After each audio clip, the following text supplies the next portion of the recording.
Bab 2 Tauhid Pasal 1 Tauhidul Af'al tentang keesaan perbuatan. Hendaklah Anda ketahui bahwa segala apapun juga yang terjadi di dalam alam ini pada hakikatnya adalah af'al, perbuatan. Allah yang terjadi di dalam alam ini dapat digolongkan pada dua golongan. Golongan pertama baik pada bentuk, rupa, dan isi hakikatnya seperti iman dan taat.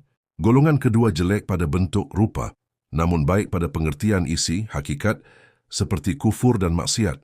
Dikatakan ini jelek pada bentuk karena adanya ketentuan hukum syara yang mengatakan demikian. Maka kaifiat, cara, untuk melakukan pandangan, syuhud, musyahadah, sebagaimana dimaksudkan di atas ialah, setiap apapun yang disaksikan oleh mata, hendaklah ditanggapi oleh hati bahwa semua itu adalah af'al, perbuatan, daripada Allah Subhanahu wa Ta'ala. Bila ada sementara anggapan tentang ikut sertanya yang lain daripada Allah di dalam proses kejadian sesuatu, maka hal tersebut tidak lain hanya dalam pengertian majazi, bayangan, bukan menurut pengertian hakiki. Catatan, misalnya si A bekerja untuk mencari makan dan atau memberi makan anak-anaknya, maka si A tergolong dalam pengertian yang lain daripada Allah dan juga dapat dianggap ikut serta dalam proses memberi makan anaknya. Fungsi si A dalam keterlibatannya ini hanya majas, bayangan saja, bukan dalam arti hakiki. Karena menurut pengertian hakiki yang memberi makan dan minum pada hakikatnya ialah Allah. Sebagaimana tersebut dalam Al-Quran surah Asy-Syu'ara ayat 79, dialah Allah yang memberi makan dan minum kepada saya. Segala macam perbuatan, sikap atau laku, apakah perbuatan diri sendiri ataupun perbuatan yang terjadi di luar dirinya, adalah termasuk dalam dua macam pengertian. Pengertian pertama dinamakan mubasyarah, dan pengertian kedua dinamakan tawallud. Kedua macam pengertian ini tidak terpisah satu sama lain. Contohnya adalah sebagai berikut. Contoh pertama, gerakan pena di tangan seorang penulis ini dinamakan mubasyarah, terpadu, karena adanya perpaduan dua kemampuan kodrati, yaitu kemampuan kodrati gerak tangan dan kemampuan kodrati gerak pena. Contoh kedua, gerakan batu yang lepas dari tangan pelempar. Hal ini dinamakan tawallud, terlahir, karena lahirnya gerakan batu yang dilemparkan itu adalah kemampuan kodrati gerak tangan. Namun pada hakikatnya, kedua macam pengertian itu, mubasyarah dan tawallud, adalah af'al Allah Subhanahu wa Ta'ala, didasarkan kepada dalil nas Al-Quran. Artinya, Allah yang menciptakan kamu dan apa yang kamu lakukan. Syekh Sulaiman Al-Jazuli radhiyallahu anhu menyebutkan dalam syarah penjelasan kitab Dalailul Khairat bahwa apapun juga yang dilakukan oleh hamba, perkataan, tingkah laku, gerak dan diam, namun itu sudah lebih dahulu pada ilmu, qada dan qadar takdir Allah. Firman Allah di dalam Al-Quran, artinya, tidaklah Anda yang melempar, hai Muhammad, tetapi Allah lah yang melempar ketika Anda melempar. Artinya, tiada daya dan kekuatan melainkan dengan daya dan kekuatan Allah yang maha tinggi dan maha agung. Hadis Rasulullah Shallallahu Alaihi Wasallam. Artinya, tidak bergerak satu zarah pun melainkan atas izin Allah. Atas dasar pandangan musyahadah inilah, maka Nabi Shallallahu Alaihi Wasallam tidak mendoakan kehancuran bagi kaumnya yang telah menyakiti beliau. Catatan, bermacam-macam hinaan, cacian, bahkan siksaan yang dilakukan oleh golongan jahiliyah kepada Rasulullah. Namun beliau balas dengan doa. Artinya, ya Allah, tunjukilah kaumku karena sesungguhnya mereka tidak mengetahui. Apabila Anda tetap selalu atas pandangan musyahadah, tauhidul afal dengan penuh yakin tahqiq, maka terlepaslah Anda daripada penyakit dan bahaya syirik khafi sebagaimana tersebut di atas. Sehingga akhirnya Anda akan dapat menyaksikan dengan jelas bahwa segala yang berupa wujud majazi, wujud bayangan ini, lenyap dan hilang sirna, dengan nyatanya nur wujudullah yang hakiki. Catatan, apalah artinya cahaya pelita yang dinyalakan di siang hari dibandingkan dengan cahaya matahari yang cerah memancar? Apabila secara terus-menerus Anda latih dengan pandangan musyahadah, demikian sedikit demi sedikit, dengan tidak tercampur baur antara pandangan lahir dan pandangan batin, maka sampailah Anda pada suatu maqam atau tingkatan yang dinamakan maqam wahdatul af'al. Pada tingkatan ini berarti fana, lenyap, segala perbuatan makhluk, perbuatan Anda sendiri, atau perbuatan yang lain dari Anda karena nyatanya perbuatan Allah yang maha hebat. jahat, jelek ataupun baik pada hakikatnya daripada Allah.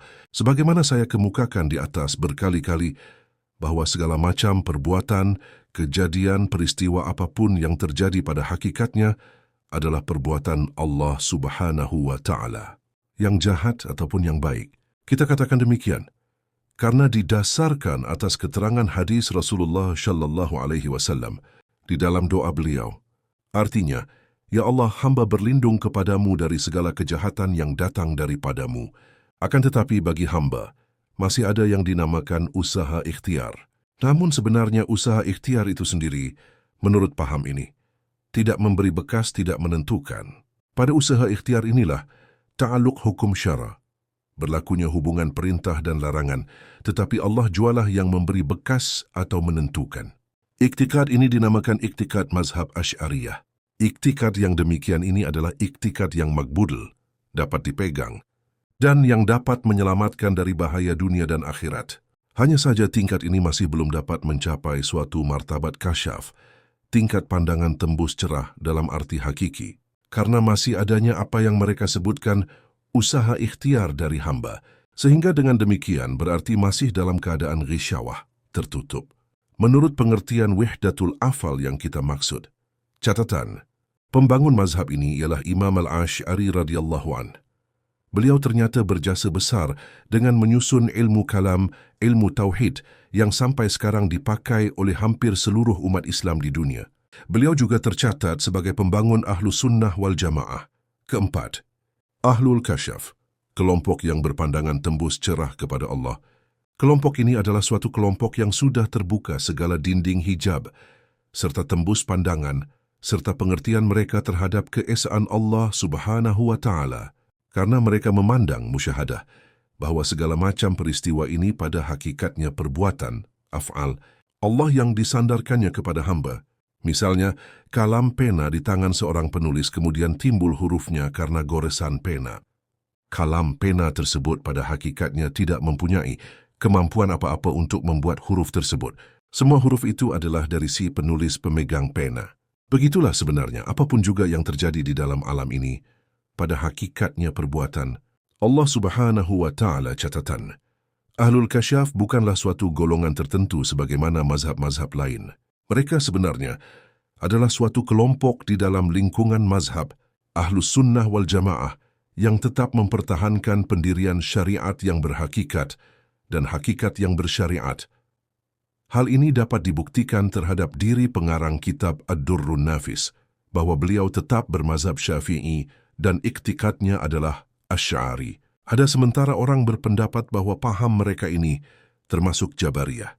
Menurut saya, pendapat demikian adalah keliru. Yang jelas perbedaannya dengan Jabariyah ialah dari segi pegangan terhadap hukum-hukum syara'. Ahlul Kasyaf amat menekankan tentang keharusan melaksanakan hukum syariat, melaksanakan perintah, menjauhi segala larangan atau setidak-tidaknya jangan berkeyakinan bahwa bila mana sudah berhakikat lalu gugur beban syara'. Ahlul Kasyaf adalah kelompok yang benar-benar ingin mencapai tingkat ihsan sebagaimana yang disabdakan oleh Rasulullah Shallallahu Alaihi Wasallam. Artinya, ihsan itu ialah bahwa engkau menyembah Allah seakan-akan engkau melihatnya. Seandai kata Anda tidak dapat melihatnya, namun Allah tetap melihat Anda. Begitu pula mereka selalu mempertebal dan meningkatkan rasa cinta kasih serta rindunya kepada Allah dan Rasul. Tekun dalam ibadat mereka lahir dan batin. Mereka amat menekankan masalah perasaan zaug, terutama perasaan dalam bercinta kasih kepada Allah Subhanahu wa Ta'ala. Menurut cerita bersambung dari masa ke masa, sekitar 150 tahun yang lalu, di Kalimantan ada seorang datu yang bernama Datu Muning. Beliau ini apabila hendak solat, kadang-kadang berpantun lebih dahulu. Riuh-riuh padang si bunda, padang si tamu-tamu, aku rindu dengan Tuhan sabarang tempat kawabatamu. Pantun ini jelas menggambarkan rasa cinta kasih yang mendalam. Oleh sebab itu, janganlah kita bersalah sangka terhadap mereka. Yang nyata mereka telah mendapat sinar terang dalam hati dan perasaannya, karunia daripada Allah Subhanahu wa Ta'ala, yang bernilai tinggi yakni mahabbatun ilallah, cinta kasih kepada Allah. Semoga kita juga mendapat karunia demikian. Syekh Abdul Wahab Sya'rani radhiyallahu anhu berkata bahwa Syekh Ibnu Arabi telah mencantumkan dalam kitab beliau yang bernama Futuhatul Makkiyah pada bab 422, di mana beliau menjelaskan apa yang dimaksud segala perbuatan daripada Allah dan hamba sebagai sandaran perbuatannya, karena memang si hamba inilah yang menanggung beban siksa dan pahala. Bila sekiranya kita terhenti pada suatu dakwah, bahwa segala amal perbuatan itu pada hakikatnya daripada perbuatan kita sendiri, maka berarti Allah telah menyandarkan dakwah demikian terhadap diri kita sebagai suatu cobaan Allah. Namun demikian, bila sekiranya Allah hendak memasukkan kita ke dalam hidrat ihsan, maka berarti tipislah hijab itu, dan kita saksikan selanjutnya bahwa segala amal pada hakikatnya adalah daripada Allah, sedang kita sendiri tidak mempunyai amal apa-apa. Demikian selanjutnya, bila musyahadah menurut mestinya, niscaya akan timbul rasa takut kita kalau-kalau tergelincir qidam pendirian kita. Sebagian daripada kesempurnaan adab untuk menyatakan bahwa suatu amal dari kita sendiri, sepanjang apa yang kita ketahui, hanya sekedar untuk mengamalkan apa yang difirmankan oleh Allah Subhanahu wa Ta'ala. Apa saja yang menimpa Anda daripada yang baik adalah daripada Allah. Dan apa saja yang menimpa Anda daripada yang jelek, maka hal itu dari dirimu sendiri. Syekhuna Al-Allamah Maulana Syekh Yusuf Abu Zarrah Al-Mishriyah berkata, ketika beliau memberikan pelajaran di Masjid Al-Haram, tidak seharusnya berkata bahwa kejahatan itu dari Allah, kecuali dalam waktu dan tingkat belajar dalam jurusan ilmu ini. Syekhuna Ibnu Hajar radhiyallahu anhu dalam Syarah Arba'in menjelaskan perkataan Nabi sallallahu alaihi wasallam yang tercantum pada sebagian doa iftitah yang berbunyi, "Wasyarru laisa ilaik," kejelekan, kejahatan bukan untukmu. Tidak lain maksudnya ialah untuk mengajar, mendidik adab, karena tidak seharusnya berkata dalam bentuk dan arti yang menghina terhadap Allah.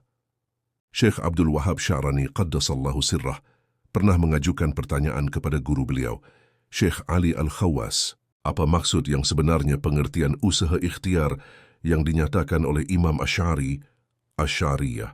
Lalu beliau menjawab, yang dimaksud dengan pengertian usaha ikhtiar menurut Imam Asy'ariyah itu ialah ta'alluq iradat mungkin, hubungan kehendak si makhluk, dengan segala kejadian atau peristiwa yang dalam hal itu sesuai dengan takdir ilahi.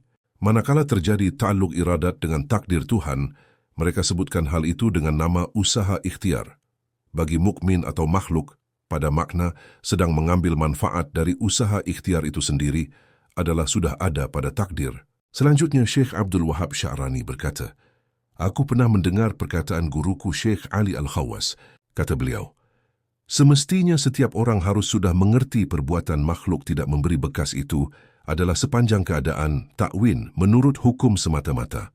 Maka untuk itu hendaklah Anda pahami dengan benar, karena pada umumnya masih banyak yang belum mengerti perbedaan antara hukum dan atsar, bekas kekuatan. Syekh Ali radhiyallahu anhu seterusnya berkata, Allah Subhanahu wa Ta'ala berkeinginan untuk mengadakan harkat, gerak, atau makna, arti nilai, terhadap pekerjaan apapun. Tidak bisa terjadi pekerjaan itu, tidak sah wujudnya, kecuali pada maddahnya, materi pekerjaan itu sendiri. Karena mustahil pekerjaan itu akan terjadi dengan sendirinya, pasti pada mahalun, objek, yang dapat menimbulkan ta'win, keadaan peristiwa. Objek, mahallun, yang dimaksud adalah hamba yang mana dapat pula diartikan si mungkin yang melakukannya, namun sebenarnya apa yang dilakukan oleh si mungkin tadi tidak sekali-kali memberi bekas, menentukan. Fafham fa'innahu dagigun, pahamilah oleh Anda karena hal ini cukup rumit. Syekh Abdul Wahab Sya'rani berkata lagi, aku mendengar saudaraku Afdalaluddin rahimahullah berkata, bagi mungkin ini sama sekali tidak memiliki kodrat, tetapi hanya sekedar menerima atsar ilahi, bekas ketentuan Tuhan. Karena sifat kodrat itu sebenarnya adalah suatu sifat yang tidak pernah terpisah cerai, infikak dengan sifat-sifat ketuhanan. Oleh sebab itu, menetapkan adanya kodrat bagi mungkin adalah suatu dakwah yang tidak berdasar berdalil. Catatan, salah seorang guru saya berkata bahwa hamba ini sebenarnya hanya mustanir, menerima cahaya. Ini pula yang dimaksud dengan kata hanya sekedar menerima atsar ilahi seperti yang tersebut di atas. Syekh Afdalaluddin meneruskan perkataan beliau, kami sependapat dengan golongan Asy'ariyah, Asy'ariyah, tentang pengertian kodrat hamba dan pengertian menafikan, meniadakan perbuatan hamba. Syekh Abdul Wahab Sya'rani radhiyallahu anhu meneruskan keterangan beliau ini dengan mensitir, mengutip perkataan Syekh Mahyuddin Ibnu Arabi dalam kitab beliau yang bernama Futuhatul Makkiyah, bab 120, sebagai berikut, menkitsbatkan kodrat, menetapkan adanya kodrat, bagi mungkin dengan meniadakan fa'il, meniadakan si pelaku, adalah sebagian persoalan yang amat sukar karena melibatkan masalah fi'il. Selanjutnya Syekh Mahyuddin berkata, Allah belum juga menghilangkan labas, kesamaran, ketidakpastian dalam pikiranku dalam masalah ini, yaitu tentang menafikan fa'il, meniadakan si pelaku, dan terlibatnya fi'il. Namun pada saat aku menyusun kitab ini, Futuhatul Makkiyah, pada tahun 633 Hijriah, hendak menguraikan pengertian usaha ikhtiar sepanjang pendapat Ahlus Sunnah, Asy'ariyah, atau apa yang dinamakan kholaq, perbuatan makhluk, oleh golongan Mu'tazilah.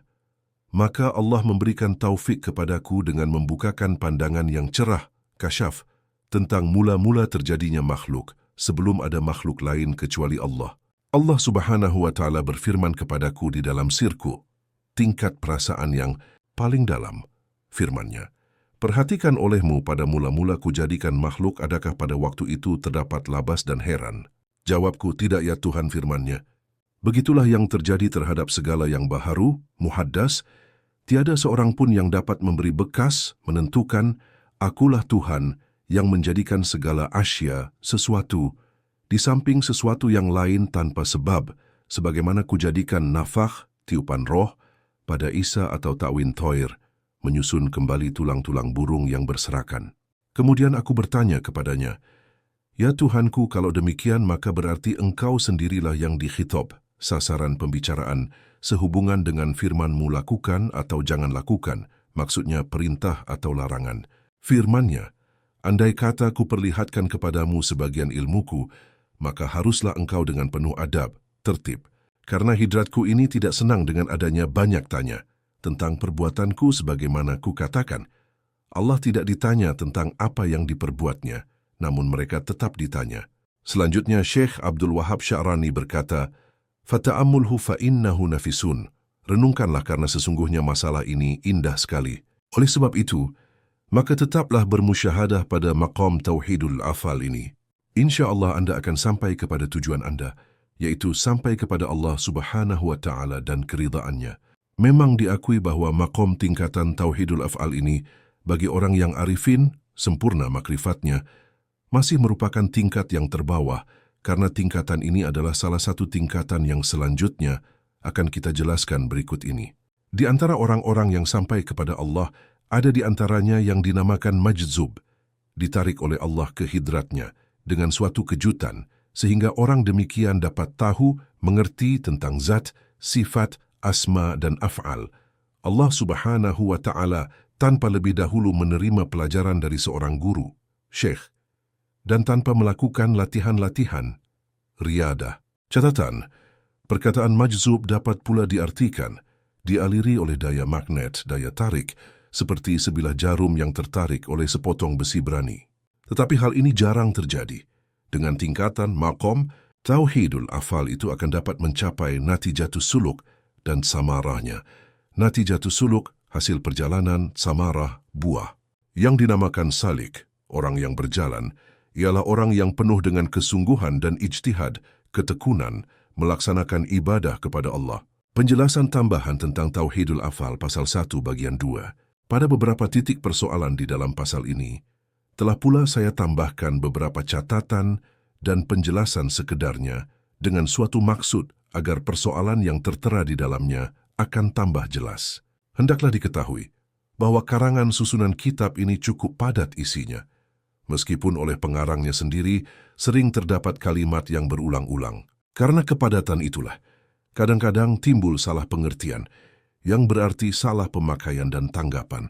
Akibatnya yang lebih buruk lagi kalau timbul salah iktikad, atau kemungkinan pula timbul persangkaan buruk terhadap pengarang dari kitab Durrun Nafis ini dengan mudah memberikan titel yang mengerikan, sesat dan menyesatkan. Saya mengajak kepada para pembaca agar jangan mudah untuk memberikan nilai yang negatif terhadap kitab ini. Yang penting pelajarilah lebih dahulu, Kalau perlu dan memang sebaiknya mempelajarinya dengan seorang guru yang benar-benar menguasai ilmu ini.